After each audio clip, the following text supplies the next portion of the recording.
Trop souvent, quand on dit efficience, on entend réduction des coûts. Or, rationalisation ne veut pas dire rationner. On a entendu ça ce matin et on aura sans doute l'occasion de le répéter. Je vais vous demander d'accueillir pour en débattre Catherine Le Gallès, vice-présidente Commission Évaluation économique et de santé publique HAS, Mathias Nett, économiste de la santé, KCE, Centre fédéral d'expertise des soins de santé, et Dominique Polton, conseillère technique du directeur général de la CNAMS. Merci de les applaudir pour les encourager à me rejoindre. Voilà, prenez place. Je vais me tourner d'abord vers vous, Dominique Polton, puisque je disais à l'instant que nous allons aborder la notion de pertinence avec vous. Peut-être vous pouvez rejoindre le pupitre puisque vous avez quelques slides ou vous faites comme vous voulez. Ce que je voudrais vous dire, en fait, c'est quelques messages sur le fait que chercher des gains d'efficience dans notre système, c'est à la fois nécessaire, mais c'est aussi possible. Donc ça, c'est un message plutôt positif. Du moins, nous le pensons à l'assurance maladie et on essaie de les mobiliser de manière continue par divers leviers. On y reviendra.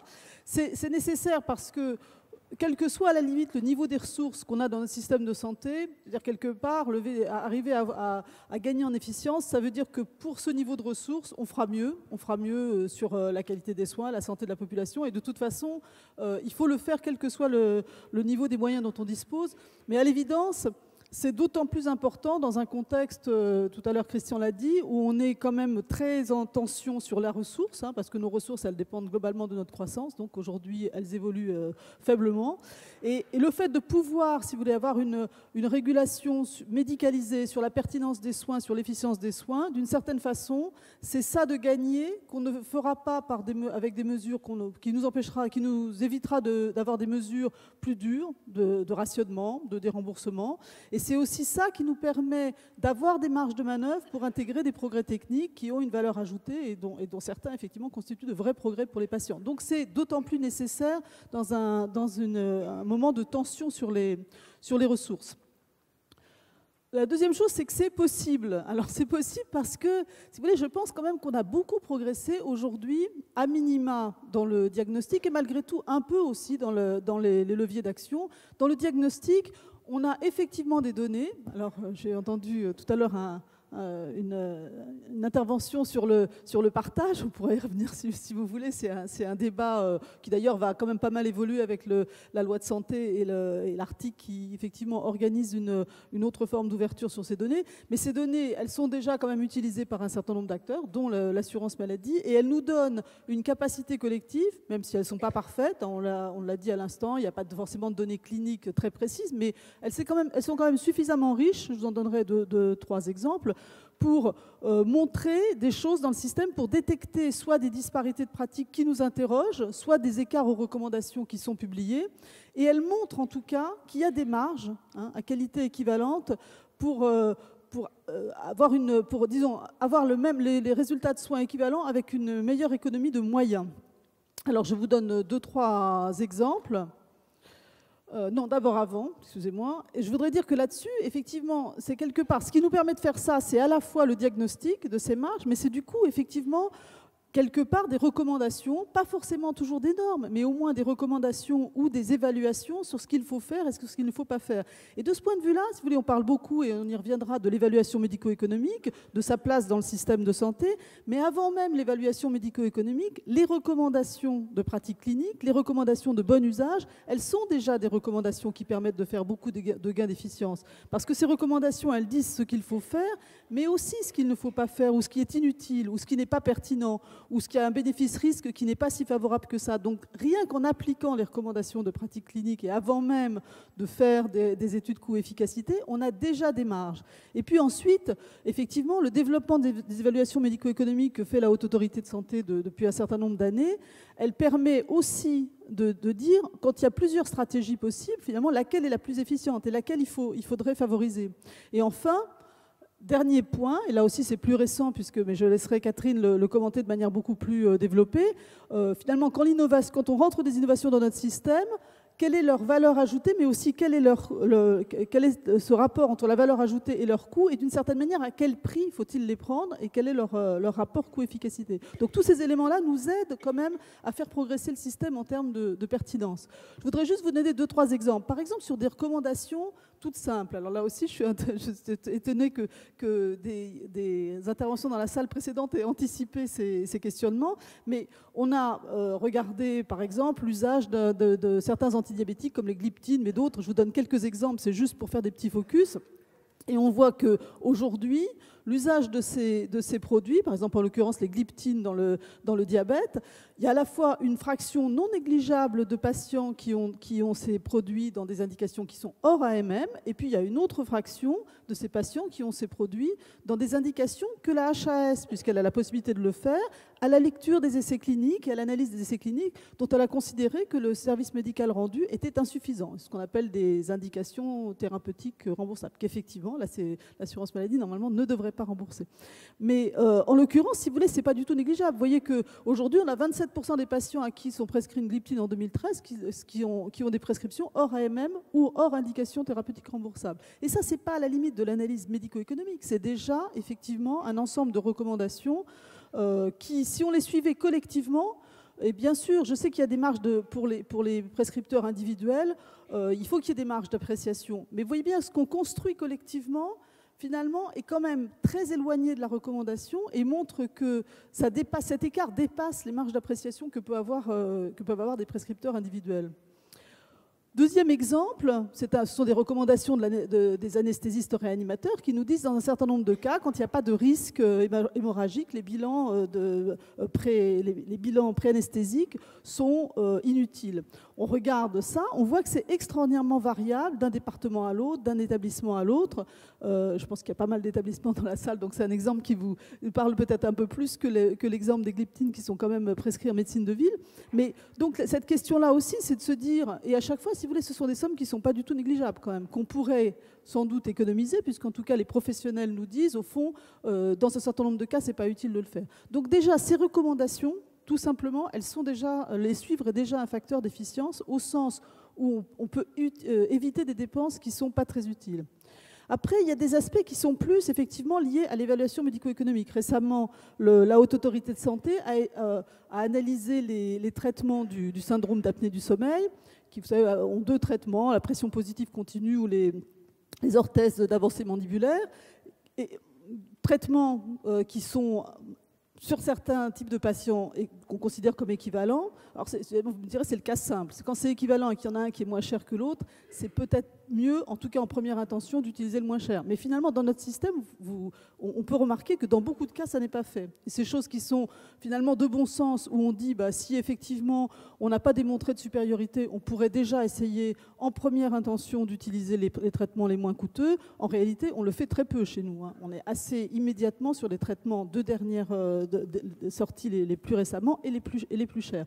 Et là, la HAS nous dit effectivement, vous voyez, le coût par année de vie gagnée d'une technique par rapport à une autre, il est évident qu'on a intérêt à favoriser pour des patients, encore une fois, qui sont des patients finalement légers quand même, sans comorbidité cardiovasculaire, à favoriser une technique. Donc il faut le faire. Et si vous voulez, collectivement, c'est le seul moyen de faire face à quelque chose que vous voyez sur la diapo, qui est que ces traitements augmentent de 15% par an. C'est-à-dire que le nombre de patients traités augmente de 15% par an et est passé ou passera de 500 000 patients en 2012 à environ 1 million d'ici l'année prochaine. Donc comment faire face à une augmentation des besoins de cette ampleur si on n'essaie pas de le faire de la façon la plus efficiente possible? Et ça, effectivement, l'évaluation médico-économique de la HAS, pour nous, c'est aussi un outil très, très important. Et pour conclure sur un peu cette gradation, l'évaluation médico-économique des produits de santé qui arrivent sur le marché, donc je parlerai peu puisque Catherine va le développer, qui est une pratique d'ailleurs ancienne dans pas mal de pays, mais qui est un peu récente chez nous, qui est utilisée pour la négociation du prix. Elle permet, si vous voulez, de rentrer dans quelque chose qui est nécessaire, qui est de dire finalement quel est le prix auquel qu'on veut mettre pour une amélioration des soins en général, c'est-à-dire des années de vie ou des années de vie ajustées selon la qualité, et quel est finalement comment est-ce que ça doit guider la négociation avec les industriels. Et ça, c'est un outil à la fois, si vous voulez, effectivement, de négociation, mais aussi de très forte transparence sur les choix qui sont faits. Parce qu'aujourd'hui, des choix, ils sont faits de manière implicite dans le système. Et au fond, on ne sait pas très bien qu'est-ce qu'on paye, pourquoi, aujourd'hui, dans différents domaines, dans différentes pathologies, etc. Donc l'évaluation médico-économique, c'est aussi un outil de transparence et de démocratie de ce point de vue-là. Et donc, si vous voulez, c'est ma dernière diapo, en synthèse, au fond, on n'a pas forcément toujours besoin de l'évaluation médico-économique, mais on voit qu'on va, d'une certaine façon, on a des outils de plus en plus précis, outre nos outils de diagnostic, pour nous aider à faire des choix efficients. Il y a déjà le respect des recommandations médicales. Déjà, si on arrivait à faire ça, la question de des soins pertinents, d'un usage, ce qu'on appelle, nous, le juste soin, bon, c'est un peu le jargon de l'assurance maladie, mais un soin qui est ce qu'il faut faire, mais voilà, juste ce qu'il faut faire, et pas forcément d'actes qui ne sont pas pertinents. Être sûr donc d'une certaine manière que la dépense est utile. Ensuite, choisir les stratégies les plus efficientes. Et parfois c'est très simple, hein. Parfois c'est quand même des choses qui sont à peu près équivalentes ou dont finalement les essais ne permettent pas tellement de les départager et pour lesquelles la stratégie raisonnable consiste à dire qu'au moins on démarre avec ce qui est le moins coûteux. Puis après il y a des choses plus compliquées parce que c'est vrai que dans la question de l'innovation, on voit tout de suite se profiler l'approche anglaise en disant ah vous allez avoir un coût près, vous allez nous dire voilà il y a un seuil, au-delà de ça on ne prend pas. En France on n'est pas du tout sur cette approche-là, et on n'a pas l'intention de l'être collectivement, mais il y a quand même, si vous voulez, à prendre en compte dans le processus de négociation, mais aussi dans la réflexion sur finalement qu'est-ce qu'on veut mettre dans pour avoir des gains de santé de telle nature. Cet outil-là, il est quand même fondamental pour l'avenir, surtout avec le type de traitement qui se profile et le niveau de prix des traitements qui se profilent. Et ça, c'est effectivement une nouvelle mission qu'a prise la HAS, qui est aussi de nature à nous faire progresser dans les questions d'efficience. Alors, à partir de ça, il y a plein de questions qui se posent. Hein. Il y a la question, finalement, c'est bien beau de savoir qu'on ne respecte pas les recommandations, mais voilà, est-ce qu'il y a des leviers de changement? Qu'est-ce qu'il faut faire pour faire évoluer les choses?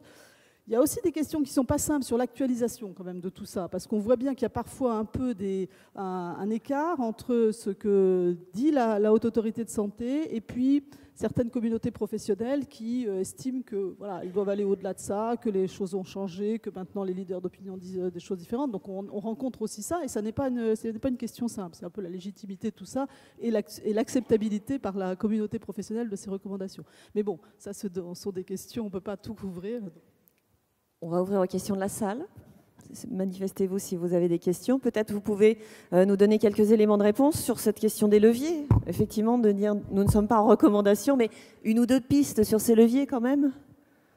Les leviers, d'abord, il y a ce qu'on disait tout à l'heure, c'est-à-dire il y a un peu deux types de leviers. Il y a des leviers qui sont plutôt que... D'abord, il faut prendre conscience de ces choses-là. Je pense qu'aujourd'hui, le fait de les diffuser, le fait de se rendre compte qu'on fabrique collectivement un système dans lequel on pourrait faire des choses de manière plus efficiente, c'est déjà important. Après, soit c'est internalisé dans les équipes, mais d'une certaine manière, il n'y a pas d'équipe partout dans le système. En médecine de ville, il y a peu d'équipes aujourd'hui. Il y en a plus dans les établissements hospitaliers, et c'est évidemment un lieu où il peut y avoir une réflexion collective plus construite. En médecine de ville, finalement, l'assurance maladie s'est mise en situation quelque part d'aller voir les professionnels, de leur diffuser les recommandations, de discuter de leurs pratiques. Et quand même, dans un certain nombre de cas, on a vu que ça fait changer les comportements. Alors, il y a plein de questions qui se posent là-dessus, mais il y a quand même des changements, et il y a des choses qu'on obtient avec des stratégies qui sont aussi un peu multiformes, hein, qui peuvent mélanger des stratégies d'accompagnement des professionnels, mais aussi des leviers financiers, des rémunérations sur objectifs, toutes sortes de choses. Est-ce que vous avez des questions pour Dominique Polton ? Après, on peut aussi avancer dans les présentations et puis revenir sur une séquence de questions-réponses un peu plus vaste. Hein. Pas de questions pour l'instant ? Si, je crois qu'il y en a. Si, c'est... D'accord. Bonjour. Nassim Zaher, responsable qualité dans un établissement de santé. Je voulais vous poser une question par rapport au levier que vous nous citez depuis ce matin. Moi, la problématique qui se pose dans mon établissement, c'est... Parlez bien dans le micro, sinon on entend très peu sur scène. Moi, la problématique qui se pose dans mon établissement, c'est par rapport au corps médical que j'ai, le nombre de personnes que je dispose dans mon corps médical, à peu près 15 personnes, comment est-ce que je mets en place tous ces leviers qui sont demandés, comme le compte qualité, le patient traceur, les indicateurs, tous les comités qui sont demandés, CLANC, l'INCLUDE. Voilà, quand est-ce que nos médecins pourront, eux, exercer leur métier de médecin?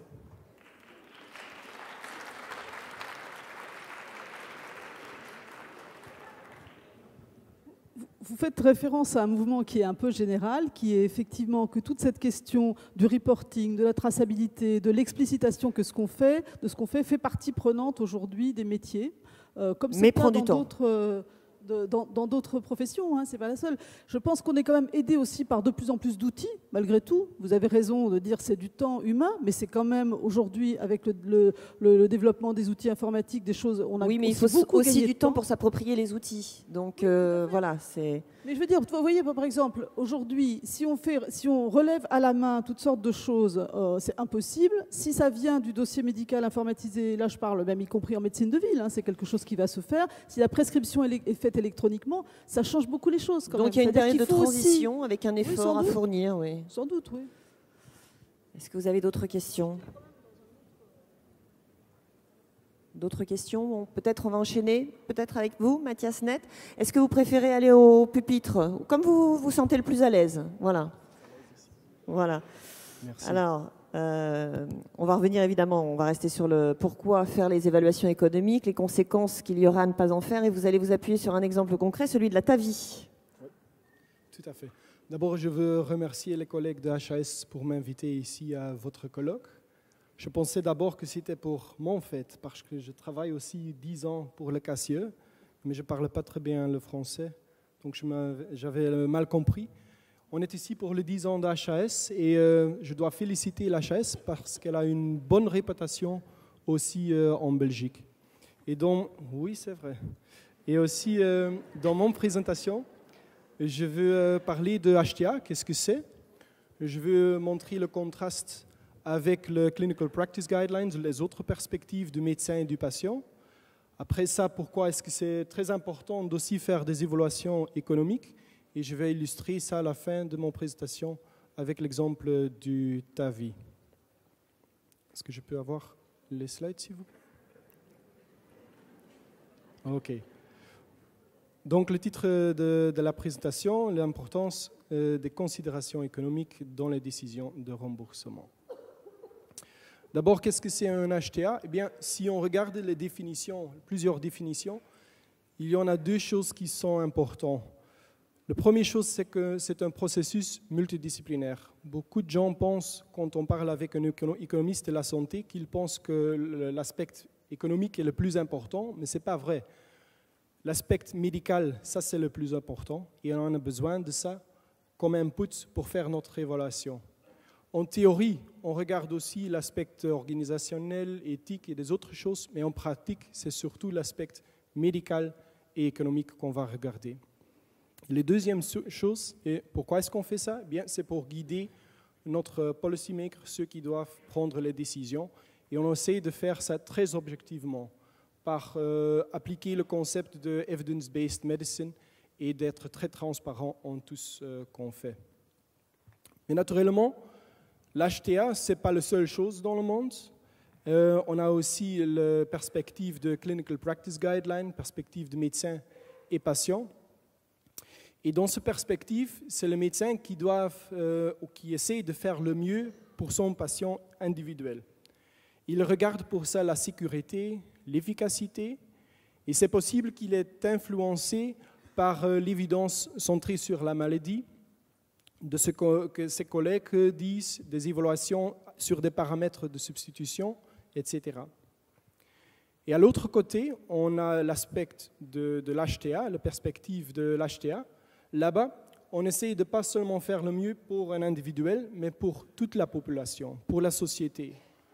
Pour faire ça, on regarde pas seulement la sécurité et l'efficacité, mais aussi le coût-efficacité. Et je dois dire que ce n'est pas tout à fait la même que la réduction des coûts. Tu vois dans le mot lui-même, c'est coût-efficacité. On regarde au même temps ces deux aspects. Et pour le gouvernement, pour prendre des décisions sur plusieurs interventions, plusieurs maladies, on essaie de regarder sur l'évidence centrée sur le patient, c'est-à-dire les choses plus importantes, la longévité et qualité de vie. Ok, et comme patient, si moi je suis patient, je préfère naturellement d'être dans le premier cas, le premier perspective. Je veux aussi que le médecin fait le meilleur pour moi, mais comme payeur de taxes, comme gouvernement, on est dans la deuxième perspective. Okay, maintenant, je pense que je ne dois pas expliquer que les ressources sont limitées. Je peux donner beaucoup d'exemples. Ce n'est pas seulement dans une crise économique qu'il y a de plus en plus de pression sur les budgets. Beaucoup de gens pensent que c'est à cause d'une population qui est de plus en plus âgée. Ce n'est pas tout à fait correct. C'est surtout à cause des nouvelles interventions qui coûtent de plus en plus très cher. Maintenant, ce qui est plus important pour expliquer pourquoi est-ce que c'est important de faire des évaluations économiques, eh bien, je dois expliquer qu'est-ce que c'est les coûts d'opportunité. En effet, c'est très simple. L'année prochaine, on a le Coupe de foot européenne. Pour ceux qui ont des enfants, où on peut étudier, où on peut regarder le foot. Le coût d'opportunité de regarder le foot, c'est qu'on n'étudie pas et que peut-être les résultats sont moins bien. Vous tous, à ce moment, avez des coûts d'opportunité. Vous m'écoutez, mais dehors, il fait bien. C'est en Paris, vous pouvez faire une promenade ou vous pouvez travailler. Ça, c'est votre coût d'opportunité. Si vous restez, je suis très heureux. Mais maintenant, on a aussi les coûts d'opportunité dans le remboursement des médicaments ou des interventions, pas seulement les médicaments. N'essayez pas de lire tous, mais c'est un exemple parce qu'on ne va pas trouver beaucoup d'exemples de coûts d'opportunité parce qu'on n'est presque jamais explicite dans ce coût d'opportunité. Ça, c'est un exemple, il y a presque 10 ans, l'Herceptine pour le traitement de cancer du sein. En UK, le NICE, l'équivalent d'HAS, a recommandé de le rembourser. Il y a un spécialiste qui s'appelle Barret qui dit « Ok, c'est bien, mais maintenant je dois trouver dans mon région l'argent pour rembourser ça. » Et d'abord, il dit « C'est positif, les résultats sont positifs pour l'Herceptine.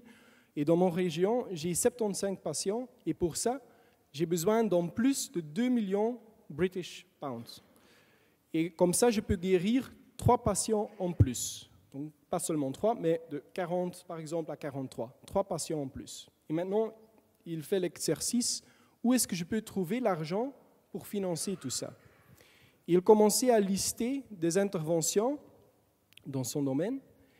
Et après quelques temps, il s'arrête et il voit déjà, quand il ne fait plus ces 5 interventions mentionnées dans le tableau, qu'il a seulement un quart du budget nécessaire. Et qu'à ce moment, il y en a déjà 16 patients qui sont plus guéris. Et ça, c'est le coût d'opportunité de financer l'un dans un budget fixe qu'on ne peut pas financer d'autres choses. Et peut-être que la personne qui doit prendre les décisions va être positive de l'Herceptine. Il dit, j'ai 3 patients qui sont guéris en plus, mais qu'il ne voit pas qu'il fait plus de mal, de bien dans ce cas. Et c'est pour ça que c'est important de faire des évaluations économiques. En général, on dit qu'on essaie de faire le mieux pour la population. Et le mieux, dans ce cas, pour les économistes, c'est qu'on veut maximiser sa qualité de vie et la longévité. Mais en pratique, on fait des évaluations par comparer les interventions avec des alternatives et on regarde en même temps les coûts et les bénéfices. Vous voyez ça dans la formule générale qu'on utilise. ICER, c'est le Incremental Cost Effectiveness Ratio. Et vous voyez pourquoi j'ai dit au début qu'on a besoin des médecins de notre collègue. Parce que dans cette formule, le parti le plus important est aussi la différence en effet. Okay, maintenant, l'exemple du TAVI. TAVI, c'est le Transcatheter Aortic Valve Implantation. C'est qu'on a dans le cœur la valve aortique et c'est possible qu'elle ne marche pas bien à cause du sténose. On doit le remplacer.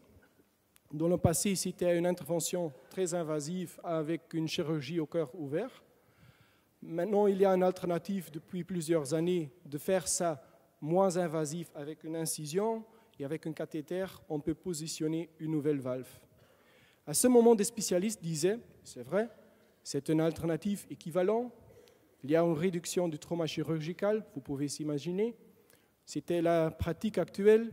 Il y avait un risque d'accident vasculaire cérébral et il sait aussi qu'il y a un coût élevé.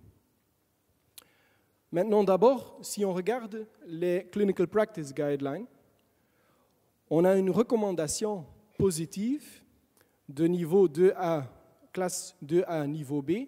Le 2A veut dire « should be considered ».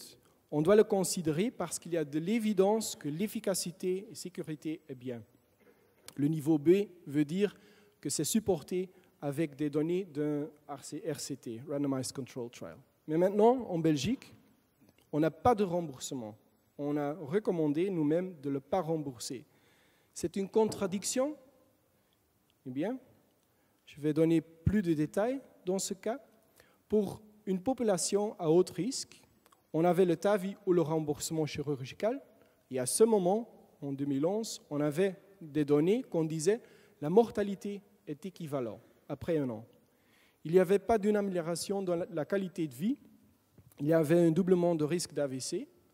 Donc je peux m'imaginer, comme j'ai montré à l'autre slide, que pour le médecin et le patient, on veut le considérer. Il y en a des patients qui disent « je veux le TAVI parce que j'ai peur de remplacement chirurgical, c'est moins invasif le TAVI ».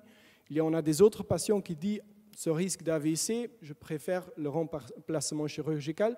C'est une opinion personnelle, donc les Clinical Practice Guidelines should be considered. Tout à fait d'accord. Mais maintenant, si on regarde aussi le prix en Belgique, le TAVI coûte plus de 40 000 €, l'alternative environ 24 000 €, et pour les coûts supplémentaires, pas seulement les coûts initiaux, mais aussi à long terme, la différence était environ de 20 000 € par patient. Eh bien, à ce moment, pour le gouvernement, on doit rationnellement le recommander de ne pas rembourser, parce qu'on peut faire mieux avec ces 20 000 € en plus pour les autres interventions. Et pour dire que ce n'est pas une recommandation contre des interventions, c'est une recommandation pour l'efficience de notre système. Dans ce cas, on a cherché où est-ce qu'on a cette balance entre bénéfices et coûts, où est-ce que cette balance est le plus favorable. Et c'était dans le groupe des inopérables pour des raisons anatomiques. Donc c'est pour cette catégorie qu'on a recommandé de le rembourser. Et c'est aussi aujourd'hui le cas que c'est seulement remboursé en Belgique pour ce cas. Et pour plus de détails, je fais référence à notre rapport qu'on peut retrouver à notre website.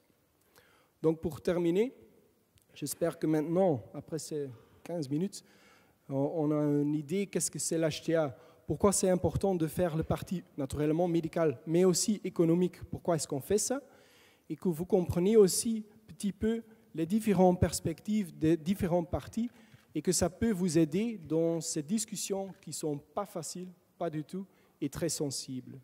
Je vous remercie.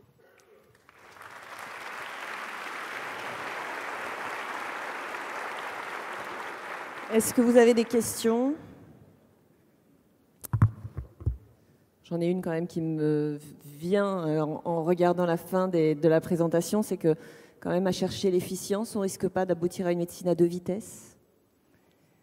Enfin, on sait qu'elle existe déjà, mais justement, on essaye de lutter quand même contre...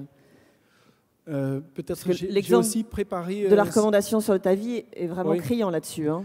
On a eu cette question aussi à notre conseil d'administration des personnes qui travaillent dans ce domaine. Et on a un argument à court terme, mais j'ai aussi un slide. Est-ce qu'on peut montrer aussi les slides ? Voilà, c'est celui-ci. Au niveau micro, on discute seulement sur le TAVI, mais ce qui est important est qu'on pense aussi à long terme. Et dans notre système, on essaie d'avoir ces trois éléments, l'accessibilité, l'haute qualité et la durabilité. Et le problème est si, à court terme, on dit oui, mais on va chercher l'argent, c'est 20 000 € par patient, on va le trouver, c'est sûr. Mais le problème est qu'on doit le chercher dans une autre place.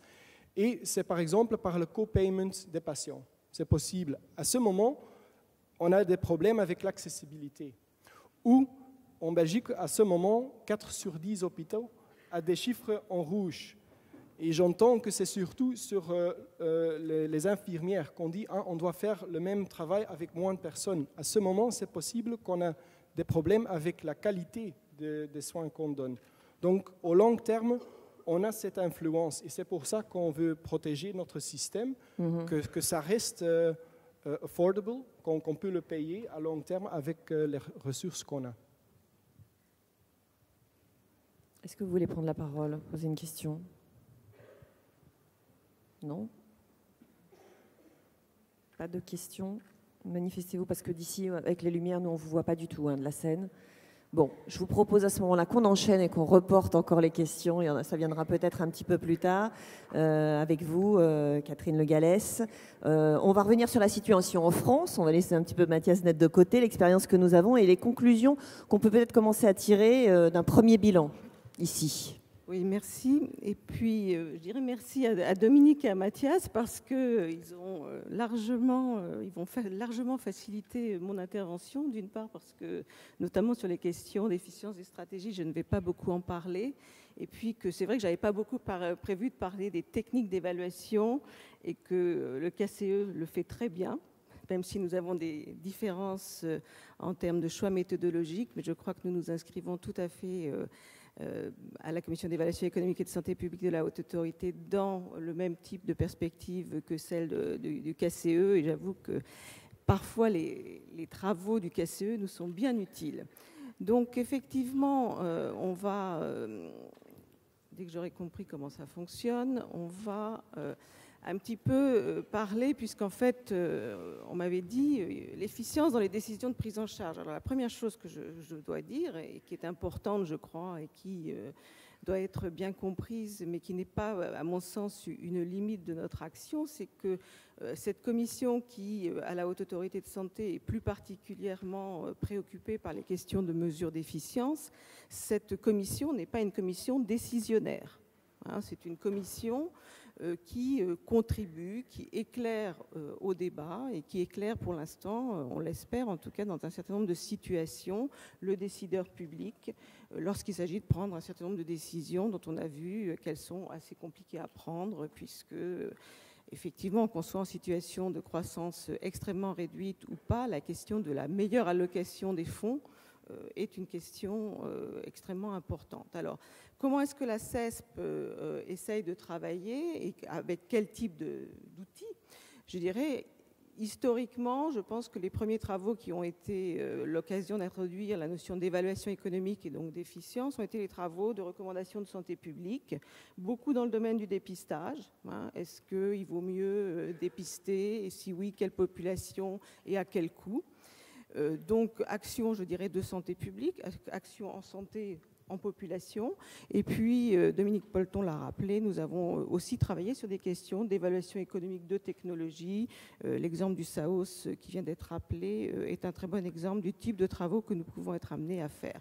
Mais je dirais que ce qui nous donne peut-être aujourd'hui un peu plus de visibilité encore, parce que c'est un peu plus nouveau, en tout cas en France, même si c'est assez ancien, notamment dans d'autres pays européens, c'est que depuis quelques années maintenant, depuis 2 ans environ, nous sommes chargés d'éclairer la décision dans le cadre des fixations de prix des nouveaux médicaments et des dispositifs médicaux. Alors, pas n'importe quel médicament, par n'importe quel type de dispositifs médicaux, mais pour faire vite, ceux qui sont revendiqués par les industriels comme étant les plus innovants, ce qui se traduit dans le jargon par des niveaux 1, 2, voire 3 de ce qu'on appelle l'amélioration du service médical rendu. Je pense que beaucoup d'entre vous sont familiers avec ce type de critères.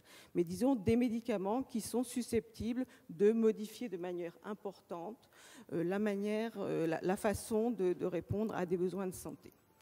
Alors, l'autre critère est également le fait qu'il puisse y avoir un impact significatif sur les dépenses de l'assurance maladie. Et là, le seuil a été fixé par le collège à 20 millions d'euros de chiffre d'affaires annuel.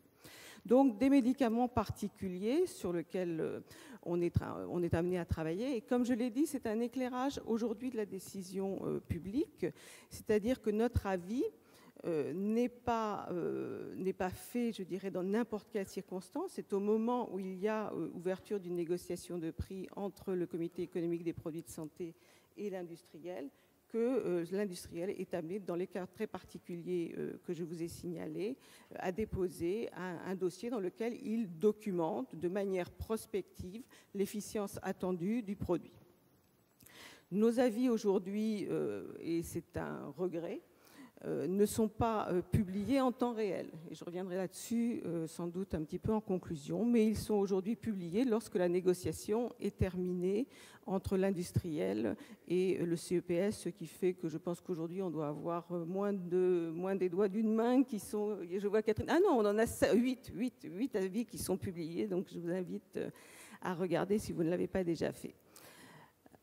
Alors, est-ce que ça change quelque chose d'évaluer l'efficience? Parce que d'une certaine manière, c'est aussi faire l'écho à la question qui a été posée, qui est de dire, est-ce qu'on n'est pas encore en train de rajouter quelque chose à un dispositif qui est déjà extrêmement compliqué, extrêmement complexe, qui commence très souvent aux États-Unis, qui continue à l'Agence européenne du médicament, etc., etc. Donc, est-ce que l'efficience, en fin de compte, ça change quelque chose?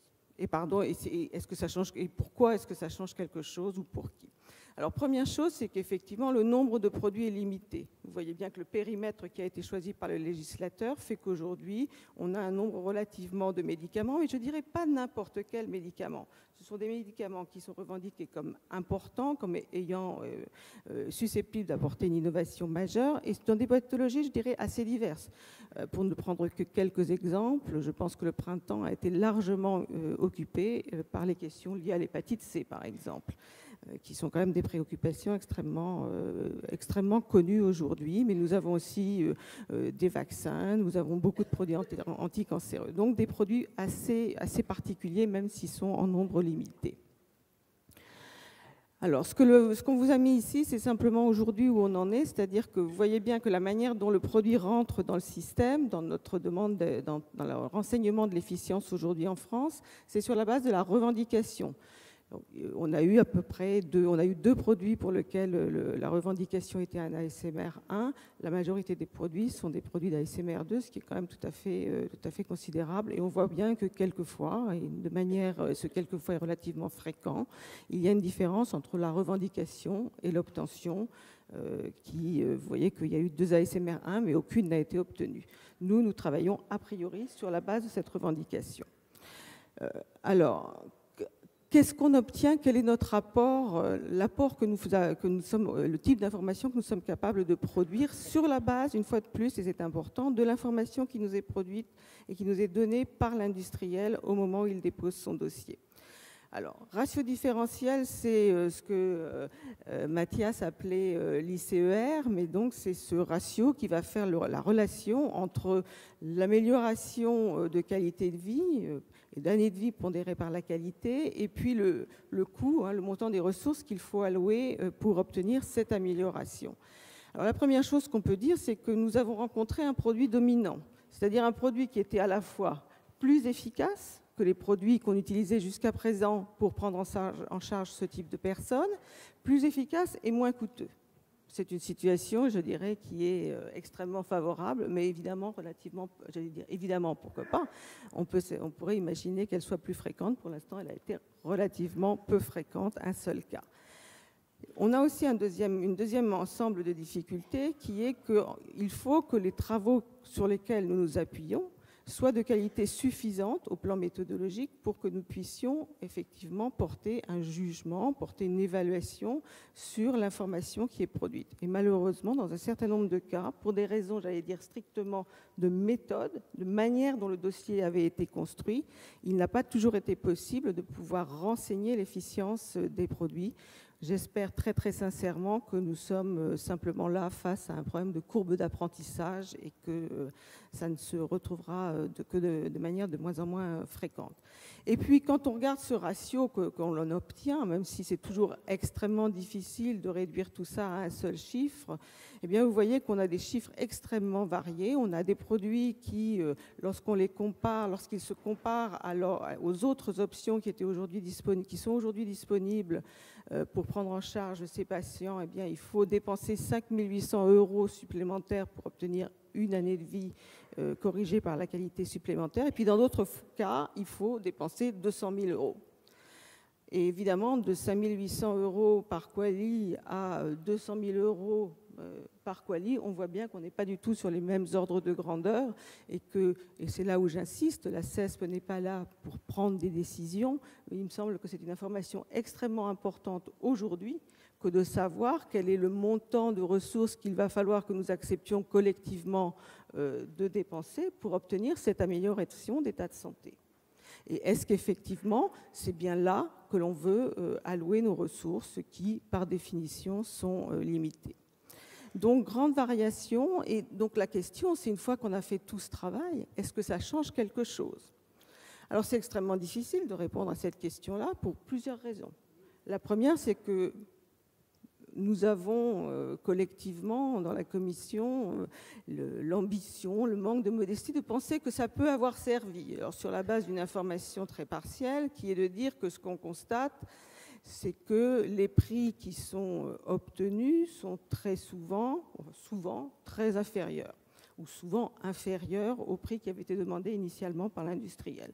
Donc c'est une indication qui en vaut une autre, mais je dirais que nous n'avons que des présomptions. La première, c'est que tout simplement le prix, on ne sait pas très bien de quoi, comment, j'allais dire, interpréter ces prix, puisque vous savez très bien que le prix est un prix facial et que en aucun cas nous n'avons accès aux informations confidentielles qui sont négociées entre le CEPS et l'entreprise. Donc c'est très difficile, j'allais dire, de mesurer notre propre efficience. Est-ce que nous sommes utiles ou non? La deuxième chose, c'est évidemment que c'est une décision multicritère, c'est-à-dire qu'il y a l'efficience qui rentre et puis il y a bien d'autres éléments, et heureusement, je dirais, qui rentrent en compte, y compris, par exemple, ces questions d'inégalité, ces questions d'accès. Est-ce qu'il y a d'autres options thérapeutiques qui sont aujourd'hui prises en charge par le système d'assurance maladie français, etc. Donc, d'une certaine manière, et c'est un point qui est important, il n'y a pas d'algorithme. Hein, c'est pas, il y a un ratio coût-efficacité qui est bon et le produit est pris, où il y aurait un ratio coût-efficacité qui serait entre guillemets très très élevé ou trop élevé.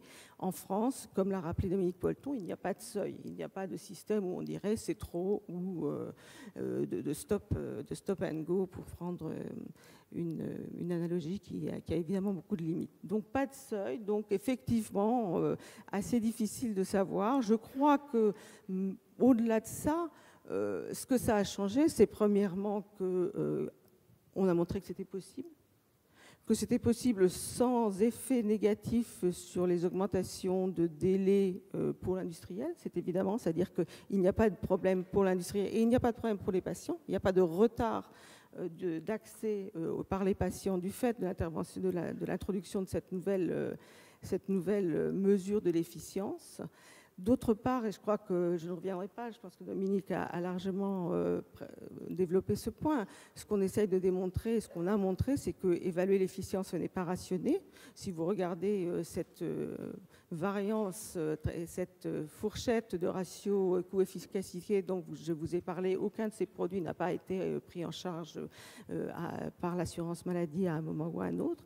Et puis, c'est éclairer le débat public. Éclairer le débat public, c'est éclairer, bien sûr, les autorités, mais c'est aussi éclairer les patients, c'est aussi éclairer les citoyens. Et ça me semble être une préoccupation extrêmement légitime. Et puis, je voudrais terminer simplement sur l'avenir, parce que aujourd'hui, l'efficience, je voulais rappeler, est sur un périmètre relativement restreint de produits. On va travailler sans doute davantage encore sur la question des stratégies. Mais je voudrais quand même insister, et je pense que beaucoup d'entre vous qui suivent l'actualité de l'industrie pharmaceutique et des produits savent que les produits qui arrivent aujourd'hui ont des prix extrêmement élevés. Je pense que c'est ce qu'on constate en France et ce que l'on constate en Europe, c'est ce qui fait la une des journaux, y compris les journaux financiers américains du début de la semaine. Donc clairement, jusqu'où est-ce qu'on peut aller ? Étant entendu que ces prix revendiqués, eh bien, il faut, je dirais, pouvoir les justifier et que du point de vue du décideur public, la moindre des choses est qu'il puisse le justifier en termes d'amélioration qu'il rend à la population. L'autre chose, c'est que nous avons aujourd'hui des produits qui ont des autorisations de mise sur le marché qui sont de plus en plus larges. Ce qui veut dire que pour un paradigme de la santé qui s'est fondé sur l'evidence-based medicine, nous avons des evidences qui sont parfois extrêmement en devenir, pas toujours, mais ça peut arriver. Donc ça, c'est une question qui nous préoccupe et en tout cas auquel il faudra pouvoir répondre. Et puis qu'on a, je crois que ça c'est évident, des standards, des recommandations, des pratiques qui évoluent de plus en plus vite. Et cette question de ne pas être derrière, mais d'être en même temps, d'accompagner pour faire en sorte, in fine, que les patients aient et que le citoyen ait le meilleur accès au système de santé, et je dirais dans les meilleures conditions, est une véritable priorité. Merci Catherine. Vous pouvez poser vos questions si vous le souhaitez. Alors, on a, pour être clair, 10 minutes, un quart d'heure pour l'interactivité. Il y a une question au 3e ou 4e rang. En attendant qu'on vous apporte le micro, monsieur, peut-être, je sais que vous avez, vous, Catherine et Mathias, tous les deux des choses à dire là-dessus. Oui. Le bon moment pour l'analyse d'efficience. Avant la décision de remboursement, l'un et l'autre, vous avez plein de choses à dire là-dessus. Catherine. Dans le système français, près du micro, s'il vous plaît. Dans le système français actuel, l'avis de l'efficience arrive une fois que la décision de remboursement a été prise. Oui. Mathias va vous dire que c'est beaucoup trop tard. Je pense, moi aussi, que c'est trop tard. C'est-à-dire qu'à partir du moment où vous avez un produit qui a une autorisation de mise sur le marché, à partir du moment où vous avez une décision que le remboursement a été pris, c'est-à-dire qu'effectivement, on juge en termes de bénéfices et de risques. À ce moment-là, la question du prix n'est pas prise en compte. À partir du moment où cette décision est prise, je sais que Dominique n'est pas obligatoirement d'accord avec moi, il me semble que la négociation sur le prix est beaucoup plus compliquée. Mathias, bien, chez vous nous direz pourquoi vous n'êtes pas d'accord. Au moment de la décision de remboursement, on sait déjà le prix. Et c'est avec ce prix et la valeur ajoutée médicale et les coûts, et tous les coûts incrémentaux, qu'on fait une décision.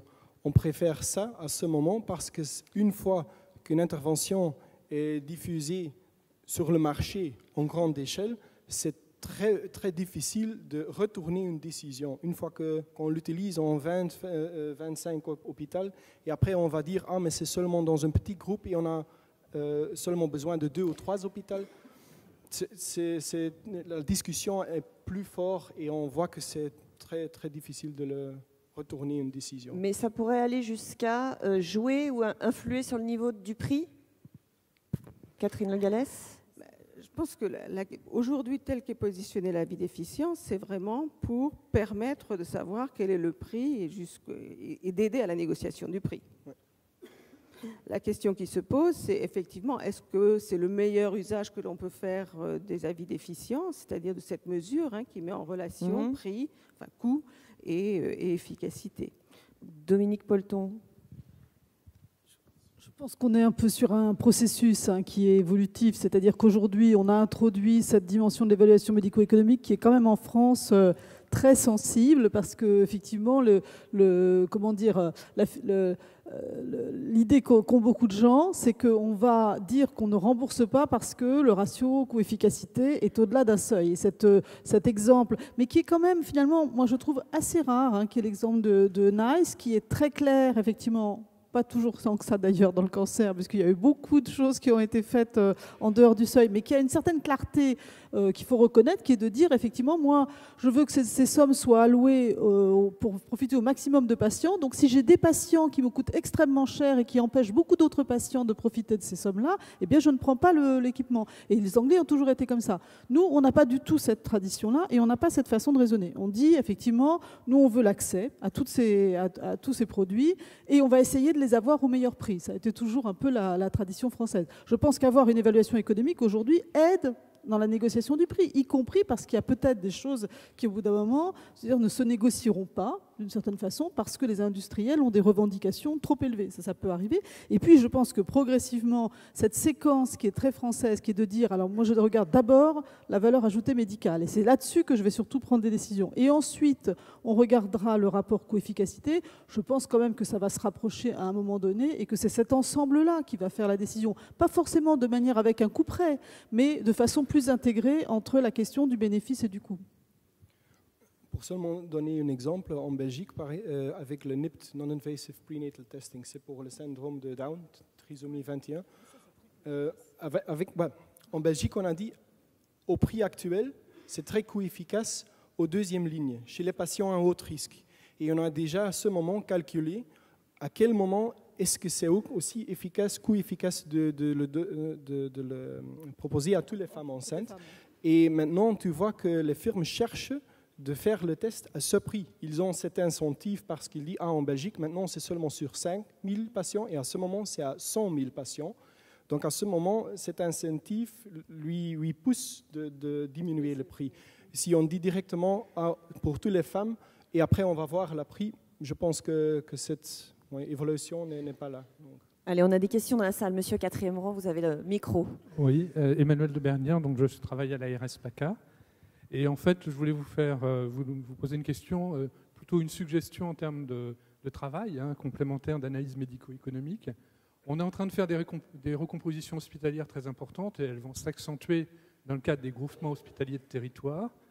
Et on voit bien que ça va avoir eu des conséquences économiques et en termes de support et en termes de partage d'activités, de répartition, de projets médicaux communs, ou plutôt partagés maintenant selon les dénominations retenues finalement.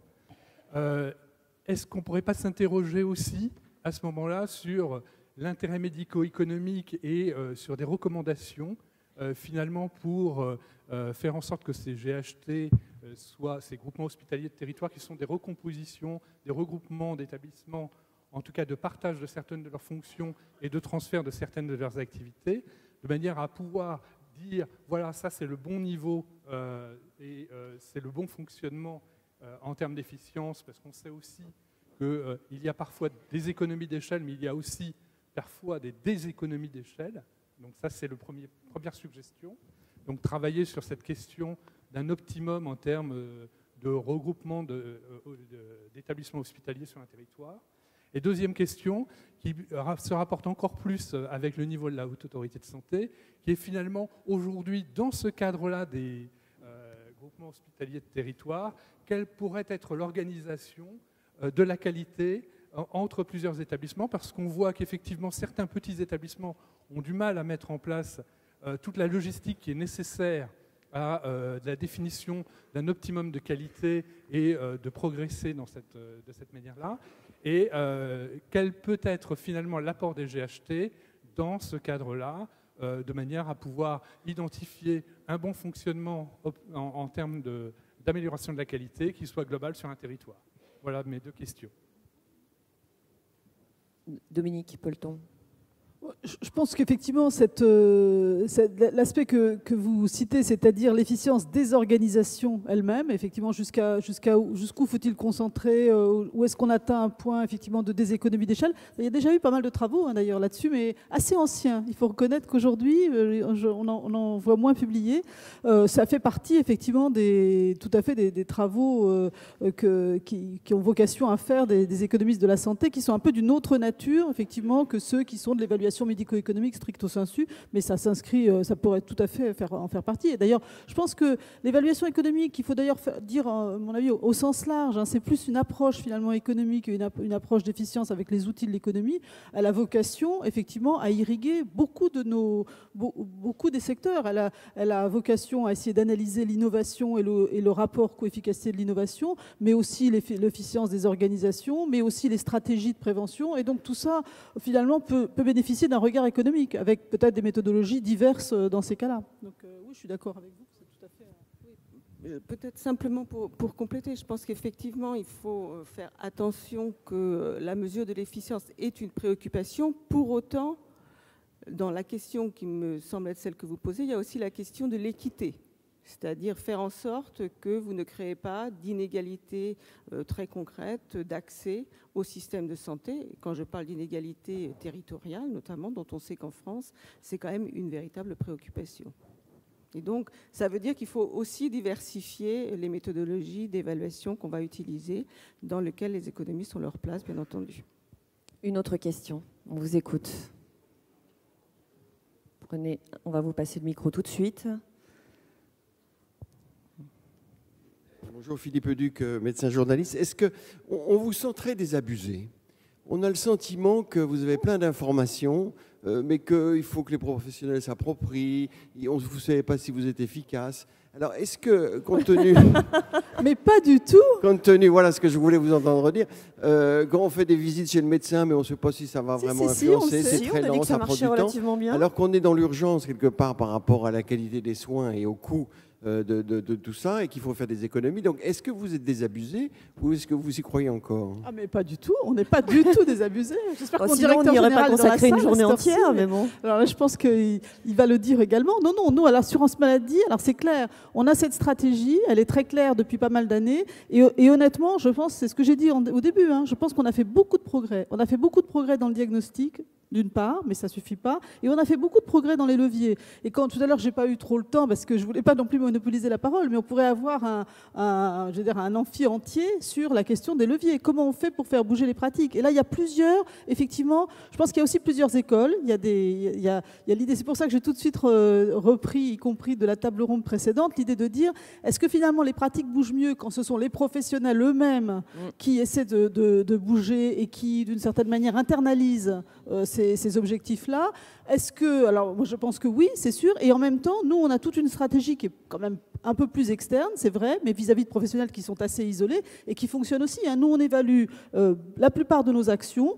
Pour être tout à fait honnête, il y en a qui marchent bien, il y en a qui marchent moins bien. D'ailleurs, ça nous interpelle. Et je pense qu'il n'y a pas assez de recherche pragmatique. Si vous voulez, aujourd'hui, quand vous regardez, par exemple, ce que produit la Cochrane Collaboration, qui est, vous savez, une organisation qui fait la synthèse de tout ce qui est evidence-based, y compris d'ailleurs dans des domaines comme ça. C'est-à-dire quelles sont les interventions efficaces pour faire changer les comportements des professionnels. Là, vous avez de quoi être un peu désabusé, pour être tout à fait honnête, parce que quand vous faites la revue de littérature, vous dites, finalement, il n'y a pas grand-chose qui marche. Mais nous, on sait que ça marche, parce qu'on le fait quand même sur le terrain et on voit qu'on obtient des résultats, certaines fois plus que d'autres, et sans doute sur des choses plus claires d'ailleurs. Donc ça renvoie peut-être aussi à la clarté de la recommandation, à des outils de fiches de bon usage très concrets, etc. Donc je pense que cette ingénierie d'essayer de diffuser, de convaincre, de diffuser, de faire évoluer effectivement les comportements, elle se construit aussi au fil de l'eau. Mais on a une stratégie qu'on déploie de manière, avec beaucoup d'obstination et qui honnêtement, je pense, engrange pas mal de résultats, malgré tout, même s'il